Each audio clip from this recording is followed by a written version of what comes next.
I was arrested at a funeral in my military uniform, and that was the moment I realized my family had been planning this for 20 years. The massive oak doors of St. Luke's Cathedral swung open with a deep groan, slicing through the perfumed stillness of the nave. At the front, near the altar, Marion Vane froze mid-sentence. Her eulogy, about the beloved husband who devoted his life to the city, hung unfinished in the air. I stepped across the threshold. The distinct clink-clink of my medals against my dress blues echoed off the vaulted ceiling, sharper than any church bell. Heads turned. 500 of the city's wealthiest donors, politicians, and socialites twisted in their pews, a collective gasp rippling like a wave. Marion's eyes locked onto me, then flicked toward the sheriff lurking in the side aisle. I could see her lips move, forming the silent, frantic question, "Who is that?" She thought I was a crasher. Someone security would remove quietly. I ignored the murmurs swelling around me. My boot struck the marble with military precision as I walked down the center aisle. I didn't glance at the cameras flashing from the press gallery. I didn't look at the sheriff reaching for his belt. My eyes were fixed on the mahogany casket at the front. I hadn't come for drama. I had come to shatter an image. Marion stepped forward to intercept me. For the cameras, it looked like a grieving mother reaching out to embrace her long-lost child. She opened her arms. Her face was a mask of tragic forgiveness. But I knew the person behind the mask. Her fingers dug into my triceps with bruising force. She leaned in close, breath hot against my ear, smelling faintly of peppermint and rot. "Play along," she hissed, voice so low only I could hear it. "Turn around, leave through the side door, and disappear. If you make a scene, I'll bury you so deep no one will ever find you." For a split second, the 16-year-old I once was, abandoned on the side of the highway, flickered inside me. That girl wanted to run. To apologize. She died 20 years ago.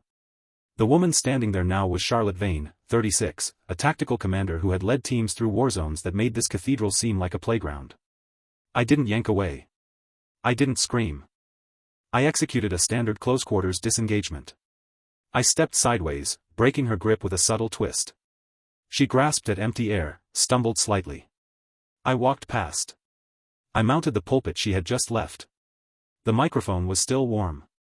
I adjusted it, the metal cold under my gloved fingers. Silence stretched across the nave, taut as a bowstring. "My father," I said, voice projected and steady, trained to cut through chaos, "has spent 20 years telling you a story." Marion froze near the first pew, drained of color. "He said I ran away. He said I was addicted. That I broke my mother's heart." I scanned the crowd, locking eyes with city council members, church elders, donors, the very people who had pitted my childhood. I didn't run away. I was discarded. 20 years ago, I was left on the state line, a bag of my belongings dumped in the mud, told to never return because I was inconvenient. A murmur rolled through the pews, starting low and rising quickly, a tide of shock and confusion. Marion took a step toward me, hand halfway raised, and stopped. She knew the cameras were rolling. She was trapped in her own performance. "I didn't die there," I continued. "I survived. I enlisted. I served. I built a life far removed from this town's lies." I looked at her. She had shrunk into a small, frightened woman in an expensive suit.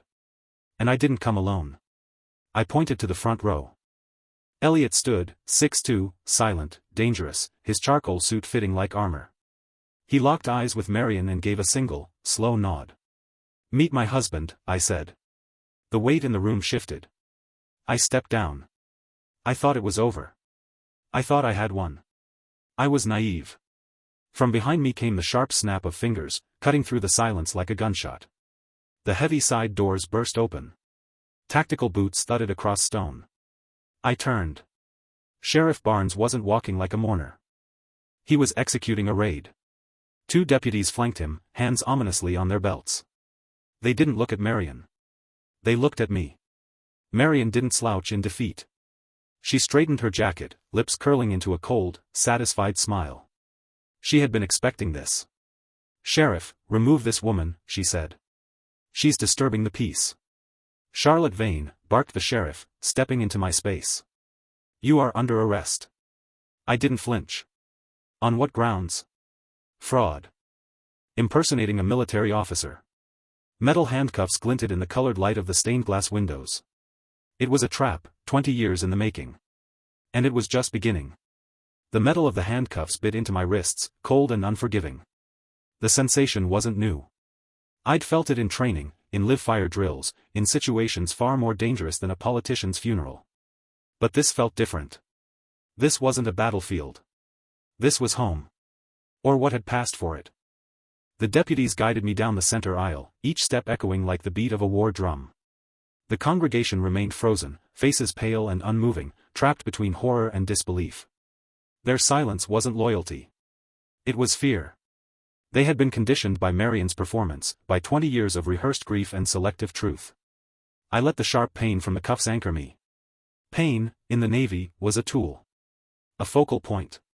It sharpened thinking. It controlled breathing. It allowed me to observe while others flailed. "You are under arrest for impersonation," the sheriff repeated, voice clipped. "You will come quietly." I didn't respond. I let my head tilt just slightly, scanning the room, taking in the subtle cues, the tremor in Marion's hand, the way Elliot's jaw tightened, the twitch of the press cameras as they realized this was not a simple arrest. This was a crucible. And I had prepared. 2 deputies forced me to step onto the raised platform in front of the altar. The marble was cool under my boots, reflecting the light from the stained glass windows, casting a fractured spectrum across my face. Every eye was on me. Every whisper, every phone camera, every quick inhale of disbelief was fuel. I let a slow exhale escape. "I see," I said, voice carrying naturally over the stunned congregation, "that you've finally realized I'm not 16 anymore.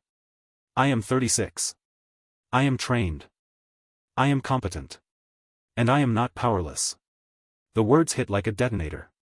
Marion's eyes flicked to the sheriff, then back to me. Something unmeasurable passed between them, a silent panic she hadn't rehearsed for. I tilted my head, letting the metal of the cuffs jingle softly. "You spent 20 years erasing me. You created a narrative that suited your ambitions, your image, your carefully curated life. But you forgot one rule: facts exist independently of belief. And I know every fact." I could see her lips tighten, her act cracking at the edges. Elliot stepped forward, hand resting casually near his jacket pocket.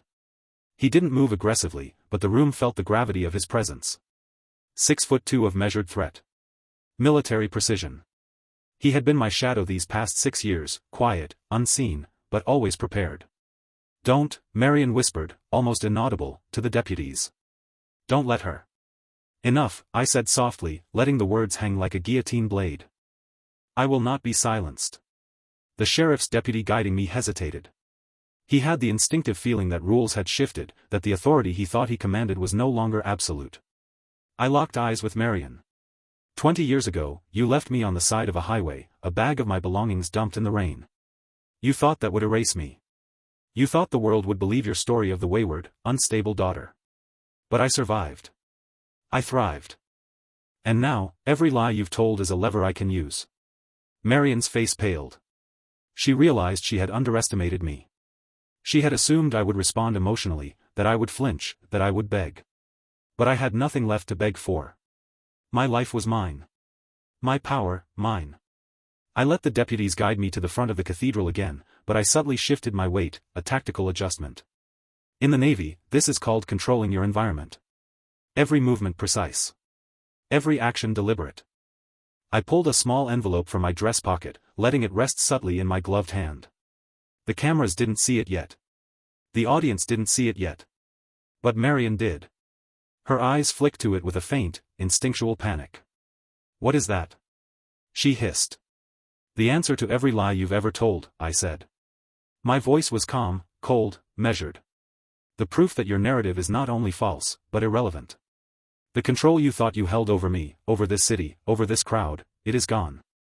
The envelope contained the original beneficiary documents from my late mother's estate, carefully preserved, untouched by her hands, sent to me weeks before her death. Every bribe, every manipulation, every hidden transfer she had endured, documented and notarized. My mother had not left me money alone, she had left me the tools to dismantle a lifetime of corruption. I let that sit. The collective weight of realization began to press down. The murmurs rose in volume. Cameras swiveled. Faces whitened. Even the deputies stiffened. Marion's composure cracked. That cannot be," she stammered. "You're lying." I let my eyes lock with hers. "It is not a lie," I said, voice icy, deliberate. It is justice. And you, Marion Vane, have just activated it. Elliot stepped closer, hands still near his jacket. Calm. Controlled. The room held its breath. The pendulum had swung. The first move in a game that had been 2 decades in the making had been made. And the stakes had never been higher. The cathedral seemed to shrink around me, the stained glass windows refracting the afternoon light into jagged shards of color that scattered across the marble floor like fractured truth. Every eye was fixed on me, every whisper amplified by the vaulted ceilings. My pulse was steady. My breathing controlled. Tactical patience, Caleb had called it. Let the enemy overextend, let them reveal themselves. I see some of you are wondering why the sheriff is restraining me, I began, voice calm, deliberate, resonant. Let me clarify. I am not resisting. I am conducting a legal audit in real time, in front of every witness present. Marion's lips thinned. You're insane, she hissed. You cannot. Watch closely, I interrupted, letting my words cut through the murmurs. 20 years ago, this man, my father, believed he could erase me. That I was inconvenient. That a bag of clothes and a highway could eliminate a problem. He underestimated me. He underestimated what 2 decades of survival, discipline, and strategy can achieve. The deputies guiding me stiffened, uncertain, their hands hesitating as my words sank into the room. The audience began to shift, whispers rising like a tide, a collective intake of breath from people who had been fed the lie for decades. I pulled the envelope from my pocket again, letting it rest visibly on the podium. The cameras angled, zooming in. This envelope contains the original documents for my late mother's estate, I said. Every line, every clause, every beneficiary designation, fully executed, fully legal, fully binding. These documents were deliberately hidden from those who sought to control them, who sought to manipulate the narrative, who believed they could rewrite history. I let the pause stretch, feeling the room absorb it. I could see the panic flicker in Marion's eyes. That carefully constructed mask of control was cracking. These papers name me as the sole lawful beneficiary of the estate, I continued, voice calm but sharp, slicing through the tension. And thanks to years of documented labor, unpaid and verified, the commercial assets, the properties, the vineyards, and all revenue streams associated with them, legally belong to me. The crowd shifted, whispers rising to audible gasps. Even the deputies glanced at each other, unsure how to reconcile what they were witnessing with their instructions. Marion's voice rose, brittle and high-pitched. That's impossible. You're lying. Am I lying, I said, letting the words hang like a guillotine, or are you finally being honest with yourself about what you've done? About the lies, the manipulations, the years you've stolen from your own family to maintain control over a legacy that wasn't truly yours to begin with? Her face twisted with panic and fury. You will regret this. She screamed, stepping forward. I didn't flinch. I didn't move aggressively. I allowed her momentum to carry her slightly off balance. Tactical patience. I didn't need to react. She revealed herself fully without even realizing it. Every step she took, every word she shouted, only tightened the noose of her own undoing. Elliot moved quietly beside me, hand near his jacket.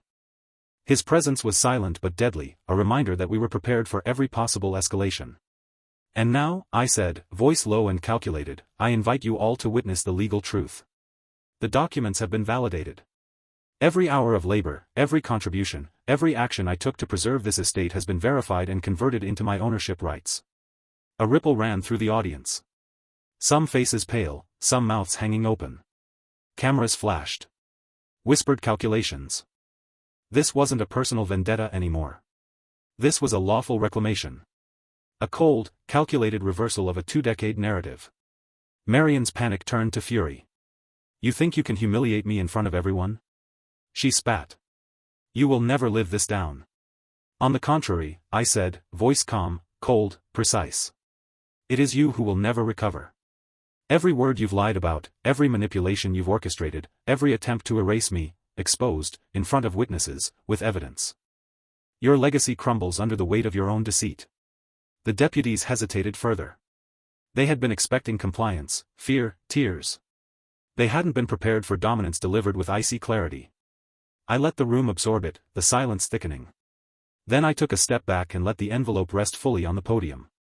Cameras zoomed in on the notary seal. Witnesses leaned forward. Even the sheriff glanced at the papers, brow furrowed, calculating legal consequences. And for anyone doubting the legitimacy of these documents, I added, my voice calm but firm, the original copies have been submitted to the Federal Oversight Office. This is not conjecture. This is fact. I watched Marion crumble. Her carefully rehearsed performance shattered into raw panic. Her public image, built over decades, dissolved before her eyes.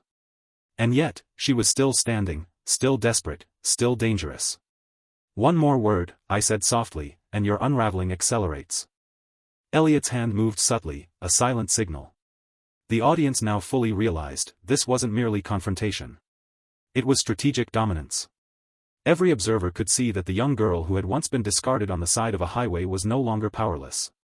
I didn't need to yell. I didn't need to attack. I simply let the facts, the documentation, and the law do the work. In the eyes of everyone present, the predator had become the powerless one. And I was standing tall, unshaken, coldly victorious. The cathedral was quiet, but the tension was electric, a charged current vibrating through every polished pew and marble column. Marion's face was a mask of fury and disbelief, but there was more now, fear. The kind of fear that comes not from sudden danger, but from the slow, inevitable realization that the entire foundation of your carefully constructed world is crumbling. I straightened, letting the weight of my posture and presence fill the space. I could feel the gaze of the press, the silent calculations of influential donors, and even the deputies, whose hands hovered nervously at their belts. The narrative had shifted. I wasn't the accused, I was the authority, the truth incarnate. For 2 decades, I began, my voice steady, deliberate, I was told I was worthless. That my presence was inconvenient. That I had no claim to anything in this city, in this family, or in this legacy. I was cast aside, left to survive on my own. And yet, I am here. Standing. Proven. I let that sink in. And you, standing before me, have spent every day of my absence trying to rewrite history in your favor. Marion flinched at my words, her hands tightening into fists. Lies. She shouted, voice raw, cracking with desperation. Every word. Lies? I repeated, voice calm, icy. Every document, every signature, every hour of labor you attempted to dismiss as insignificant is recorded and legally binding. You have been playing the game under the assumption that your deception would go unnoticed. But you miscalculated. I was never absent. I was observing, calculating, preparing. Every move you made is now evidence against you. The audience began murmuring again, more audibly this time. You could see the shift in the air, doubt replacing loyalty, whispers replacing polite applause. Faces turned toward Marion, searching for some sign of authority, of truth, but finding only panic and uncertainty. I pointed to the podium, to the envelope I had placed there. These documents, I said, letting the word resonate, are your undoing. They confirm my ownership, my rights, and the illegitimacy of every claim you have made over this estate, over this city's perception, over me. Marion's lips quivered. You can't, her voice faltered. People will never believe this. I stepped closer, narrowing the distance. Every word I spoke was measured, precise, designed to cut through her defenses. People already believe it. The press is recording. Every donor, every council member, every citizen present is a witness. And, unlike you, I did not need to coerce them. The truth is self-evident. The evidence is irrefutable. She took a step forward, but the deputies subtly blocked her path. I didn't move, I didn't flinch. Her own momentum, her desperation, betrayed her. Tactical patience, I reminded myself. Let her act. Let her overextend. Every reaction she forced was another piece of the puzzle falling into place. And what about the sheriff? She spat, glancing at Barnes, whose hand still hovered near his belt. He's your pawn too. I smiled faintly, a cold, controlled curve of the lips. On the contrary. He's as bound by law as you are. He cannot act outside his authority.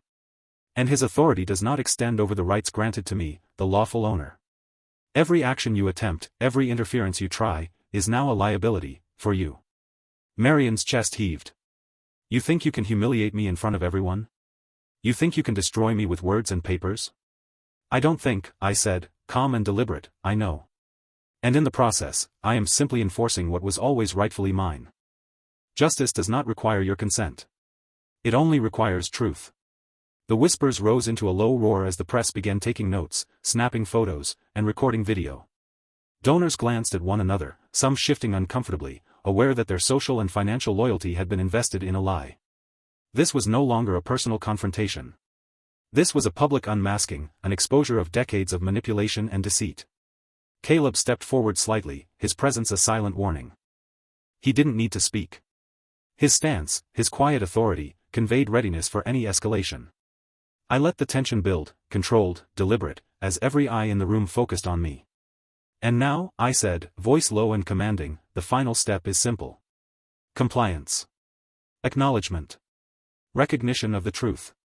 Nothing more, nothing less. You may choose to resist. You may choose to deny. But know this, every act of resistance will only further confirm your failure and cement your accountability. Marion's face contorted with rage and disbelief. Her carefully orchestrated control was unraveling before hundreds of witnesses. The cathedral, once a place of her power and influence, had become a courtroom, a theater of justice where she was no longer in command. I let the pause stretch. Let her weigh the inevitability. Let the audience absorb the gravity of the moment. And when you finally realize that every manipulation, every lie, every attempt to erase me has failed, I said, voice calm, lethal in its precision, it will be too late. You will be exposed. You will be accountable. And I will stand, not as the victim you hope to erase, but as the rightful owner of every truth you tried to destroy. Marion's shoulders slumped slightly, the first sign of surrender, but not yet complete. She was still dangerous, still defiant, still unwilling to fully acknowledge her defeat. That was fine. She didn't need to. Her own actions, her own words, had done the work. I allowed myself a brief moment to breathe, to feel the quiet satisfaction of anticipation. The victory was nearly complete. The final act, the legal confirmation, the public acknowledgement, was imminent. And when it came, the result would be absolute, not just revenge, but justice. Cold, calculated, unassailable. The room hadn't exploded into chaos yet. That was the part most people never understand. Real collapses don't start with shouting, they start with silence. The kind where everyone suddenly realizes they might be standing on the wrong side of history. I watched it happen in real time. Barnes shifted his weight. One of the deputies cleared his throat and then froze, as if realizing the sound itself was a mistake. The donors in the front rows avoided eye contact with Marion now, suddenly very interested in the grain of the wooden pews. Control was bleeding out of her in small, invisible ways. She straightened her jacket, trying to reclaim the posture of authority. This is absurd, she said sharply. This woman is manipulating you. She's unstable. You all know that. You've heard it for years. Yes, I thought. That was the point. You're right, I said calmly. You have heard it for years. I turned slowly, letting my gaze travel across the room. You've heard that I disappeared. That I was unreliable. That I couldn't be trusted. And every time you heard it, you accepted it, because it was easier than asking why. A few people flinched. Good. For 20 years, I continued, someone else spoke for me. Controlled my narrative. Decided what version of me was convenient for their ambitions. And none of you questioned it. Marion's jaw tightened. This is not the time. It's exactly the time, I cut in, not raising my voice. I didn't need to. Because lies don't collapse when they're shouted at. They collapse when the truth stands still long enough for people to see it. I reached into my inner pocket and removed a slim folder. No dramatics. No rush. Just paper, boring, undeniable paper. These are certified records, I said. Property filings. Trust amendments. Insurance documentation. Each one independently verified. Each one time-stamped. Each one proving that decisions you claimed were mutual, were made without consent. Barnes took an involuntary step closer. Not toward Marion. Toward me. That mattered. You forged authority you didn't have, I said, turning back to her. You weaponized reputation. And when that wasn't enough, you tried to erase me entirely. Her eyes flicked, just once, toward the exit. Sit down, Barnes said quietly. She stared at him, stunned. You can't be serious. I am, he replied. Until this is clarified, no one is leaving. The room exhaled as one. This was the moment most people imagine as triumph. But it didn't feel like victory. It felt like gravity finally reasserting itself after a long suspension. Marion sank into a chair, rigid, eyes burning. You think this ends here? She hissed. You think people will side with you once this is over? I considered her for a moment. Not with anger. With assessment. I don't need them to like me, I said. I just need them to stop lying for you. I nodded slightly. Caleb stepped forward and placed his phone on the lectern. He didn't say a word. He didn't have to. He tapped the screen. Audio filled the cathedral. Her voice. Clear. Cold. Unmistakable. She's not coming back. And even if she does, no one will believe her. I made sure of that. A sharp intake of breath rippled through the room. The recording continued. Documents can be adjusted. Narratives can be guided. People believe what they're told often enough. Someone whispered, "My God." Marion lunged halfway out of her seat. That's illegal. So is obstruction, Barnes said. His tone had changed. Not hostile. Procedural. Final. I felt something loosen in my chest then. Not joy. Not revenge. Relief. Because this wasn't about punishing her anymore. It was about ending the distortion. Ending the decades-long echo of a lie that had followed me into every room I'd ever entered. You taught me something, I said quietly, stepping closer. You taught me that survival isn't loud. It's patient. It's methodical. And it waits until the truth can no longer be ignored. She stared up at me, finally seeing me, not the caricature she'd invented, not the story she'd sold, but the adult who had returned with receipts. You don't get to define me anymore, I said. Not legally. Not socially. Not privately. Barnes cleared his throat. This matter is no longer internal. I'm contacting the state attorney's office. Cameras lifted. Phones came out. The narrative, her narrative, collapsed completely. As deputies moved to escort Marion away for questioning, she looked at me one last time. You think this makes you free? She said bitterly. I met her gaze, steady. No, I replied. This just makes you irrelevant. She was led away without another word. I didn't follow her. I didn't watch. Instead, I turned toward the casket at the front of the cathedral. For the first time since I'd walked in, the room felt quiet in a different way. Honest. Cleared of distortion. I'm still here, I thought. And this time, the truth stayed. The cathedral emptied slowly, as if the building itself needed time to accept what had happened. Conversation stayed low, careful. No one rushed toward me. No one offered apologies they weren't ready to mean. That was fine. I didn't come back for absolution. I came back for alignment. Caleb stood beside me without touching me, a quiet presence. We'd learned long ago that closeness didn't always require contact. Sometimes it just required not leaving. Barnes returned after making the calls. His shoulders were heavier now, as if responsibility had finally settled where it belonged. She'll be held for questioning, he said. State level. This won't disappear. I know, I replied. He hesitated. For what it's worth. I should have asked more questions years ago. I looked at him carefully. Most people should have. That wasn't accusation. It was fact. He nodded once and walked away. When the doors finally closed behind the last of the crowd, the silence was complete. No cameras. No witnesses. Just stone walls and the casket at the front. I walked toward it alone. I rested my hand lightly on the polished surface. Not in grief the way people expect it to look. There were no tears left for that. What I felt instead was recognition. You didn't save me, I thought. You prepared me. For years, I'd believed that survival meant escape. Distance. Reinvention. Becoming someone unrecognizable enough that the past couldn't find me. I was wrong. Survival meant return, on my own terms. Caleb joined me, placing a folded document beside the flowers. The final transfer notice. Assets released. Trust activated. Oversight assigned. Everything was legal. Transparent. Unassailable. Are you sure about this? He asked quietly. I nodded. It was never supposed to come back to me. The foundation launched 6 months later. Not in our names. Not with plaques or ceremonies. Just a converted brick building 2 towns over. Wide windows. Open doors. No intake interviews designed to judge worthiness. A place for people who'd been rewritten by someone else. Youth who'd been labeled difficult instead of abandoned. Adults who'd been called unstable instead of controlled. People who didn't need fixing, only space to tell the truth without being punished for it. I visited once a week. No speeches. No explanations. Just listening. Marion's case dragged on longer than the news cycle wanted. These things always do.